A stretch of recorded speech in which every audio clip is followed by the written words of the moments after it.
ഇറാനും അമേരിക്കയും തമ്മിലുള്ള രണ്ടാം ഘട്ട ചർച്ചകൾ അനിശ്ചിതത്വത്തിൽ. അമേരിക്കയുടെ നാവിക ഉപരോധം അവസാനിപ്പിക്കാതെ ഹോർമൂസ് കടലിടുക്ക് തുറക്കില്ലെന്ന് ഇറാൻ വ്യക്തമാക്കി. ചെങ്കടലിനെയും ഏദൻ ഗൾഫിനെയും ബന്ധിപ്പിക്കുന്ന ബാബ് അൽ മന്ദബ് കടലിടുക്ക് അടയ്ക്കുമെന്ന് ഹൂതികൾ മുന്നറിയിപ്പ് നൽകി. ഹിസ്ബുള്ള ആക്രമണത്തിൽ UN സമാധാന സേനയിലെ ഫ്രഞ്ച് സൈനികൻ കൊല്ലപ്പെട്ടു. അമേരിക്കയുടെ നാവിക ഉപരോധം പിൻവലിക്കാതെ ഹോർമുസ് കടലിടുക്ക് തുറക്കില്ലെന്ന നിലപാടിൽ ഇറാൻ ഉറച്ചുനിന്നതോടെ ഇരു രാജ്യങ്ങളും തമ്മിൽ നടക്കാനിരുന്ന രണ്ടാം ഘട്ട സമാധാന ചർച്ചകൾ അനിശ്ചിതത്വത്തിലായി. ഇരു രാജ്യങ്ങളും തമ്മിൽ ധാരണയുടെ ചട്ടക്കൂട് അന്തിമമാക്കിയ ശേഷം മാത്രമേ ചർച്ചയുള്ളൂവെന്ന് ഇറാൻ ഉപവിദേശകാര്യമന്ത്രി സയ്യിദ് ഖത്തീബ്സാദെ പ്രതികരിച്ചു. സമ്പുഷ്ടീകരിച്ച യുറേനിയം അമേരിക്കയ്ക്ക് കൈമാറില്ലെന്നും ഇറാൻ വ്യക്തമാക്കി. അതിനിടെ ഇറാനെ സാമ്പത്തികമായി തകർക്കുന്നതിന്റെ ഭാഗമായി ഇറാന്റെ കപ്പലുകൾ പുറംകടലിൽ പിടിച്ചെടുക്കാൻ അമേരിക്ക പദ്ധതിയിടുന്നതായി the Wall Street Journal report ചെയ്തു.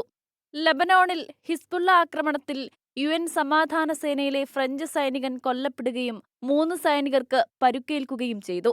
തെക്കൻ ലബനോണിൽ ഗസയിലേതെന്ന പോലെ പ്രദേശങ്ങൾ വേർതിരിച്ച് യെല്ലോ ലൈൻ സ്ഥാപിച്ച് ഇസ്രയേൽ ആധിപത്യം പൂർണ്ണമാക്കിയതായി റിപ്പോർട്ടുകളുണ്ട്.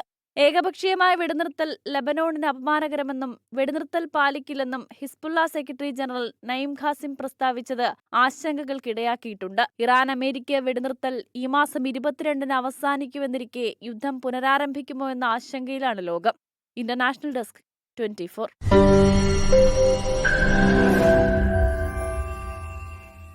ലോകത്തെവിടെയായാലും ഏത് സമയത്തും 24 വാർത്തകളും ഓഗ്മെന്റഡ് റിയാലിറ്റി പാക്കേജുകളും എക്സ്പ്ലെയിനറുകളും വിശദമായി കാണാൻ ഞങ്ങളുടെ YouTube ചാനൽ നിങ്ങൾക്ക് സബ്സ്ക്രൈബ് ചെയ്യാം.